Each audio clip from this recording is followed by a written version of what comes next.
Time Magazine is all in on NFTs. Yuga Labs raises a quick $450 million, and we're going to give you an update on all the previous projects we've spoken about in the last few months and tell you where they are today and what you should do about it. You'll be pleasantly surprised about all the alpha that we've been dropping on this show. And as always, you don't want to miss this episode of Goats and the Metaverse. Welcome, Stanley. How are you, my man? I am living the dream, sir. And how about yourself? You know, just before the show, you told me that we got approached by some NFT people on whether we would be willing to take some ETH or some NFTs to be on our show. So we have officially hit influencer status. So, woohoo! I'm feeling good. But a reminder, we do not do any kind of paid promotion on this show. So if you're hearing about it, it's just because we're interested in it and we're covering the news. This is not financial advice, but still feel pretty honored that, some people, want to get our access and our influence. So thank you to our loyal community and fans who have been sticking it out with us along the way. Let's talk about our loyal fans through the Goat Vault, where you stand a chance to now win $83,751, down 0.25% compared to yesterday, where it was at 83,957. And who's counting $200 when the giveaway is $83,000? And for those of you who don't know, the Goat Vault is our way to reward our community. Once we get to 5,000 subscribers, we will open up the vault where we have locked away many wonderful NFTs like Cool Cats, World of Women, Jenkins, Lab LA, Goats, and more. And we're going to be giving that away at the $5,000 mark. So smash that subscribe button if you are listening for the first time. Tell your mother, tell your father, tell your cousins, tell your distant uncle and aunt, tell anyone so that you can stand a chance to win those smashing prizes. Let's get into the news of the day, the big news. Stanley, what do we have? Time Magazine making some news, lots of news actually. They released their first ever full magazine as an NFT, which is a pretty big deal. As they like to say, they have gone digital, fully digital. This is going to be on the blockchain. And who was on that cover of that magazine? None other but good old Vitalik Buterin. You say that 10 times fast.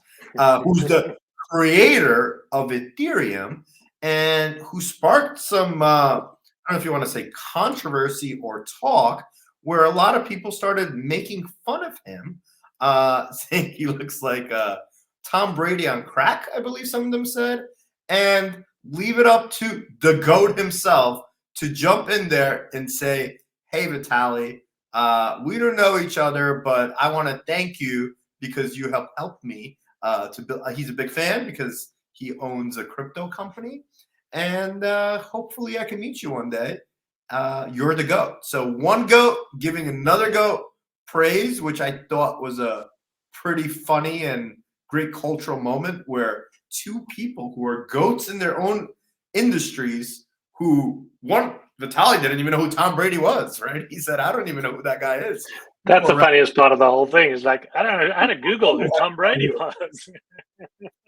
And if and I'm sure 90% of the people have no idea who Vitalik is, right? And he's literally changing the world as we speak. Yeah, I thought that was pretty interesting. What do you think about Time coming out with a completely digital issue and as an NFT? Well, I think Time Magazine are probably the most progressive in this space in terms of how they're thinking about being a media company in the Web3 world. They've done another number of things, and I know the president, Keith Grossman, has said that they are going to become a Metaverse company, and that these are the moves that they're doing. They did originally a partnership. If you remember on our show, we covered it. They did a partnership with Cool Cats. They were the first big publication to go out with Cool Cats and say we're officially partnering with Cool Cats to create some children content through Time Media.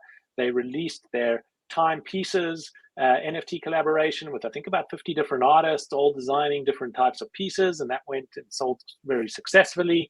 And now creating their first NFT magazine. What they've done in the past is they've gone and taken some old historical iconic Time magazine covers and turned those into NFTs. And if you bought the NFT, you got the NFT and the physical. And now this is the time that they're doing a purely digital NFT for the company, opening up the access that Time and Time Media have through that. So brilliant move. I think it's going to stand the test of time for them by going in this type of direction, and other media outlets must be thinking, well, what are we doing in this world of Web3, and how do we go out and do that with Time leading the way here?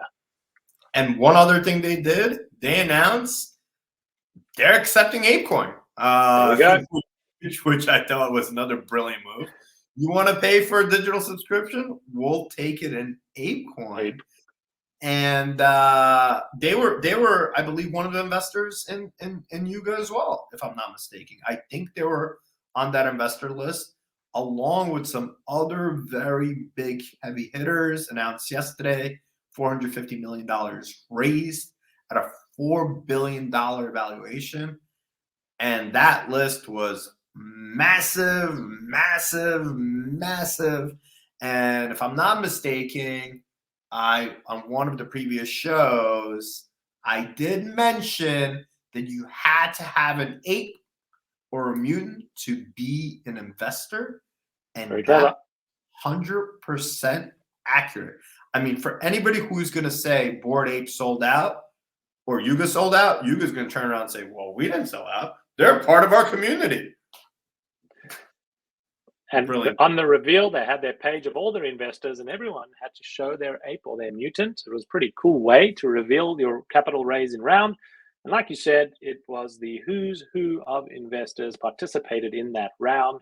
We can call this kind of like token icon grabbing. $4 billion valuation to enter into that round. Where can Yuga go from here? I was speaking to some people in the know, and something like the biggest media property, the biggest media franchise to date, The Simpsons, valued at $8 billion, been around for 27 or 28 years, characters well known across the globe, $8 billion valuation, Yuga Lab, startup, 14 months old or a little bit less than that, and being valued on equity, $4 billion, and their token now even more than that. So is it hype? Is it justified? Is this the next Disney? Is this the next Simpsons with a token behind it? And does that unlock tremendous value? Well, the jury is out, but we've spoken about it in our previous episode. Their ambitions are big, their goals are broad, and now they have the money and the backing and the people behind it to go out and try and make that happen. So that's the other biggest news from the day. Stanley, what are your thoughts? And one last thing I want to mention, that if you were an investor into Yuga, you actually got a chance, an opportunity to mint an NFT to showcase to others that you're actual investors. I don't know if you could sell that NFT or if you can't sell that NFT, but I thought that was also interesting, where they gave you verification saying, hey, here you are. You're proven. You could walk around and have this badge of honor that you're actually a proud investor. Another brilliant move by Yuga, in my opinion. Let's talk about more brilliant moves. Let's talk about the brilliant moves we've been talking about on the show. Hashtag not financial advice. Hashtag do your own research. Let's talk about, where are they now? Some of the projects that we talked about on previous shows, which will be linked. Let's see where they are. Let's see how they did. Let's do it. Let's do it. Let's start with MFers. Where is MFers right now? MFers 2.939, huh? 2.939 ETH for the MFers. Floor price when we spoke about them on the show was 1.99 ETH, so up an ETH since the time of the show. So if you had listened and bought in there, that would be a good buy from you. What we spoke about the MFers, why we liked it, Satoshi. Just to recap, Satoshi, a well-known NFT memer and collector, created that collection, released it under a Creative Commons license, 5,000 of them, and it has become a meme in and of itself. So a very vibrant community around the MFers side of things. Who's next? And one time, I think they were up to 5 Ethereum at one point, right? Or some crazy number. They came down significantly. Star Catchers, current floor price is 0.2. When we talked about it, it was 0.11, almost double your money. Not too shabby. We also got our friends at Three Landers. When we talked about it, floor price was 1.498, sitting at a cool 1.789. Woman Tribe, current floor is 0.105. Small up, 0.08 was the mint price when we talked about it. Who else we got? What else we got there? We got Daughter Cells, mentioned on the show, floor price when we talked about it, 0.7 up to 0.84. Not massive gains, but still up. Cyber Brokers, probably the biggest mover. Spoke about on our show when it was at 1.45, now sitting at a floor of 2.48 at its peak, probably hit about 3.5 ETH, but it's come down a little bit. There have been some downs in the things covered on our show. Invisible Friends, first spoke about it on our show at that time, a 9.9 ETH price. And if I recall us correctly, we were like, do not buy. This is overhyped at that type of price point. It's very hard to be up from here. And they have retraced to 6.7. It's interesting at this point in time, should that be a buy opportunity? Or is it going to be able to go, is it going to go down further from there? We're going to have to do a show on that and give you our thoughts. Outside of Invisible Friends, Meta Angels, 0.285. When we spoke about on the show, roughly at the same point, 0.27. So haven't seen that community rallying and growing just yet. And Karafuru, another one of the downs, 3.09 when we spoke around the show, and a 2.525 today. It's a little bit of a mixed bag on the performance side. Majority up, but not massively. We haven't seen any breakaways. Most of the attention has been going into the blue chips. Bored Ape Yacht Club stealing most of the attention over the past month or so. Yeah, absolutely. And remember, none of this is financial advice. Always do your own research. But the opportunities are there. And I think we always talk about, right? Like, blue chips are the way to go. Obviously, you have to get there somehow. And it might be good opportunities to flip your way to a blue chip. And then kind of as you meet more and more people in the space, the longer they are in the space, they kind of stop with the flipping and start working on the long-term holds and collecting those blue chips. And that's how really those communities grow. Hope you got some value today. As always, our goal is simple. We want to provide as much value to you guys as possible and help you navigate through this crazy NFT world and have some fun along the way. I know I had fun. Yossi, did you? As always, lots and lots. And I'm excited to see you same time, same place. See you guys soon.